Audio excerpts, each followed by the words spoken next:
Hello, Taurus. It's umomgtarot, and this is your someone secretly stalking you tarot card reading. And let's do this for September. Let's do this with the astrology reading cards. I'm gonna give you like an idea of what's their vibe, so you can try to ID them, and then we'll do a tarot spread, see what's up. Wookly dogs. Your first card is the Sun, and this is your immortal spirit. Your purpose and destiny is involved. The Sun. Okay, so the Sun is associated with Leo, so we know that it's giving the Leo vibe of like that fiery, like I need a sense of purpose where I go bonkers.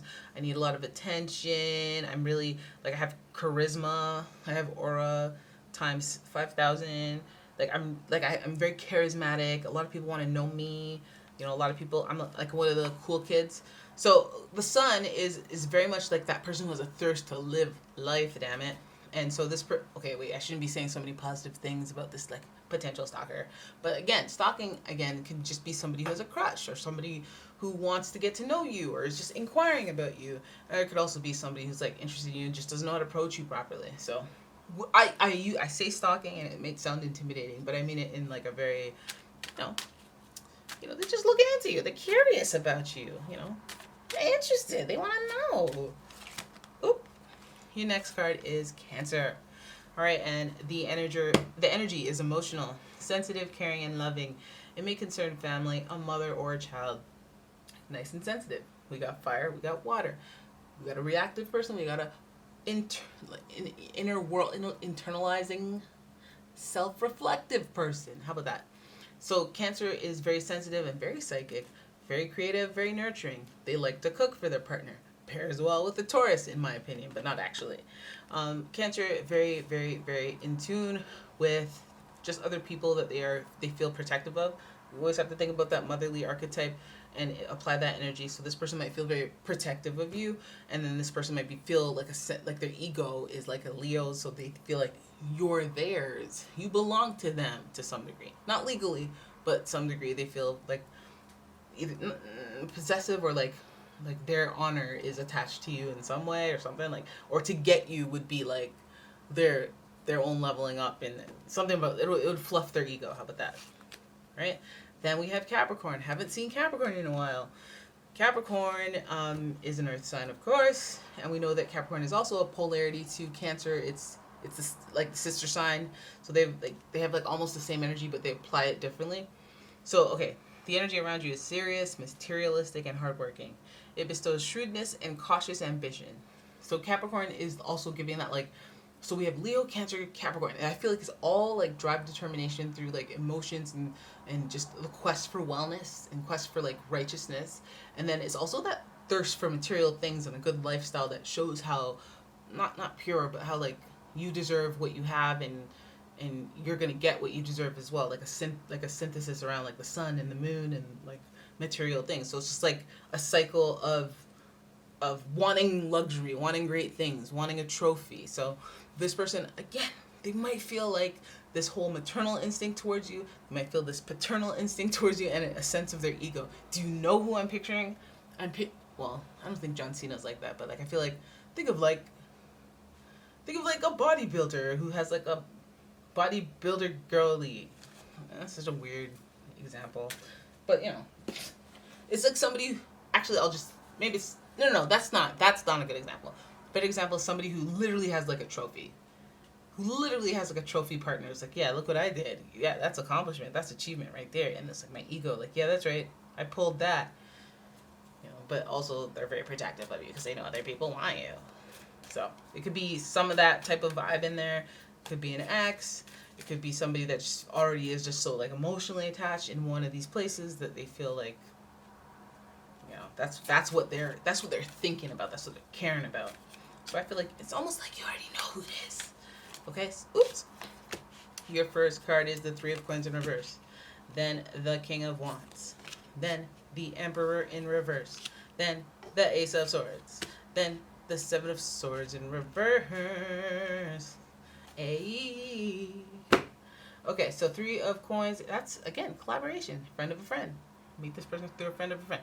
And because it's in reverse, I feel like, this is a mutual that maybe you didn't click with. maybe you're like, oh yeah, I don't, him, her, oh yeah. Or it's like a mutual that wasn't, like, the main mutual isn't even a strong enough bond for you to be like, oh yeah, we're a mutual of a mutual. It's like, I don't, wait, hold up. We're not. I just saw you. It's somewhere. I don't even know you.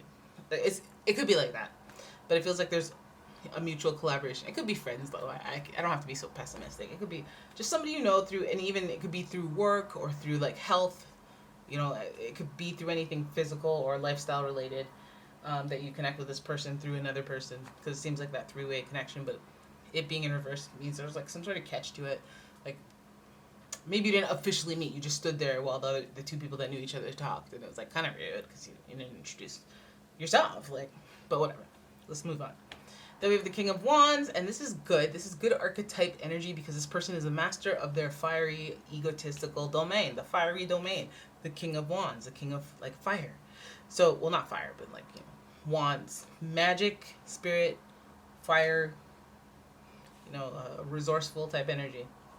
So, the spice of life type energy. So the King of Wands is the master of that, and they understand. They have emotional intelligence towards it. They have, like, manipulation tactics, and manipulation sounds mean, evil, negative, but I mean, like, somebody who can master and manipulate fire. Now that's some sort of power, right? So this person is really good with their actions. So they're really good with the bravado. They're good with the enthusiasm. They're good with showing passion and making sure the person that they're, like, it's one thing to express passion, but it's another thing to have the person receiving it understand you, or do it in a way that this person understands you and still gets the same level of intensity without, you know, nothing lost in translation. So this person is a master of, like, conveying passion, spiciness, action, flavor. And so this person may be very charming, like a Leo. Very charming energy, and they may seem to have, like, this level of authority to them, because we have a double dose of that crown with the King of Wands and the Emperor. The Emperor is associated with Aries or Mars, or Aries Mars, that fiery energy, but it represents leadership, and it falling on a number 4, it's like it's a stable, like, head of the household type of leadership, somebody who's responsible for multiple people. So this person, I feel like they're on top of this. They're in charge of this. If they're going to initiate a situation with you, whether it's friendship, business, romantic, or just a communication at all, collaboration in some sort at work, it feels like they're going to come in hot, passionate, intense, and I feel like there might be, like, their leadership great, they understand what they're doing, they know. I feel like this Emperor energy is, like, being in reverse is, like, a little something missing. You know, like, you're missing a little something from that. A little tact, maybe a little tact, because that fiery energy maybe will include a little conflict, you know, a little misunderstanding, just a little bit, just a little bit, and wires getting crossed, fire burning sometimes, but for the most part, there's a lot of organization with this person. This person knows what they're doing. They're very methodical in their approach to you, whether it's business, whether it's relationship, or whether it's just straight up just party, long, short-term fling, whatever the heck they're trying to do, short-term collaboration, whatever it is, they just assert an authority, a dominance, and I feel like what they're looking into is, like, what are you looking into? What are you looking into? I mean, it feels like very obvious that if they're the master of, like, that fiery and leadership energy, then they'll probably just, like, look at you to have a firm reference if they just met you. But it looks like more, like, passion-driven than, like, it doesn't... I'm not too cynical in the beginning of this, you know? I'm not too cynical. It feels like you're an exciting person, you're spontaneous, you're this, you're that. But then the Emperor is in reverse, so it makes me feel like there's a catch to this, though. Like, you're the boss, you're the leader in charge, and what happens to the bosses and the leaders in charge?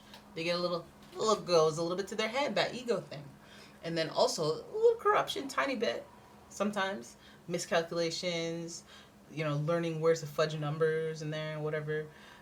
But nothing too crazy, but it spans from nothing too crazy to something very crazy. Especially when Capricorn energy is involved. If you know, you know. But the Ace of Swords, I feel like, boom, that there's this random new thinking, new assertion after, you know, being back. It's almost, if you think of the Ace of Swords, the regular deck, and it shows it here kind of, it's like the hand reaching out from the grave, and that's its chance to start over, start again, come back, you know, a new... It was over, and now another chance. Sorry, that was my cat. And Ace of Swords, it just represents new beginnings in like just taking a stand, like coming back at you. So now that's when I get a little worried. That's when I get a little concerned, because we all know how Capricorns can be with the competition. And so this person might have like maybe a spirit of competitiveness, maybe that drive, that determination as far as the fiery energy goes. And then you mix that with the swords, it's like they might use some tactics, they might use some politics, they might use some like low blows a little bit, like just a little. They might be a little deceptive with the Seven of Swords here as well. It just means that wearing a false mask in the relationship. Again, deceptive, but again, good at a master of this game. A master of this game. I really hope it's not office politics or anything like that. I hope it's a game of Jenga that this person is like stalking you over, because this person feels like they're, they're equipped to master things, but maybe if the veil's too thin, you might see through it. They are swords. You can slice the veil and see right through this person if they're being fake. All right, don't get. Listen, if this person's doing too much, I always say this, like they don't really know you, but they're doing way too much. Like, oh my God, hi. It's just like, why are you doing that? How much trash have you talked about me? Now, again, that could be paranoia. But if you know, you know. There's a lot of intuition here. If you know, you know. All right, so the stalker, I don't feel like this is too bad, right? It's just like, hey, opportunity. Hey, my ego. Hey, mutuals. And hey, I know how to manipulate, or hey, I know how to get what I want. There's no like Taurus kablowing. I know there's a couple of swords, but they're not the worst swords. They're like a little bit of mischief sprinkled in, but like for the most part, this person that's stalking you might just be stalking you just to get to know you better, because they're collaborating with you, because they want to get ahead of things. If this is like a project, of course your group leader who's gonna end up doing the whole assignment is gonna look into all of you guys and like make sure they have contacts, schedules, whatever the heck they need to organize. And if it's a relationship, this person's going to be very assertive, but if they're so charming, if they're so smooth with you, then they're the master, and the master probably is smooth with more than just you. So there's a downside to that whole leadership, that emperor, that being whatever that is so attractive about them is like, it's like almost like there's a downside to it as a stable thing. Ace of Swords and the Seven of Swords applying to relationships is kind of like, you might have to change the way you think, or you might have to make a new agreement for this to work based on what this person is. You might, because you're out here a little stubborn and whatnot. So somebody who's like unstable like fire, it's just like we have to get some terms and conditions down here, because you might be lying to me.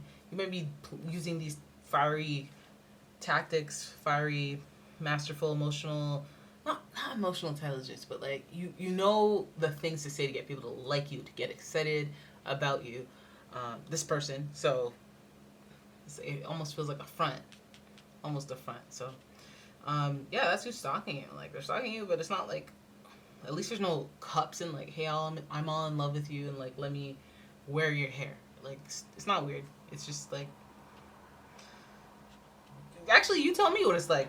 All right, so there it is. That's your reading. I hope you enjoyed it. If you did, please give the video a thumbs up and subscribe to my channel. Check out my Etsy shop if you like any natural soy wax candles or some home fragrances. You can check out my shop. And yeah, thank you so much for watching the video. I'll see you guys in the next one.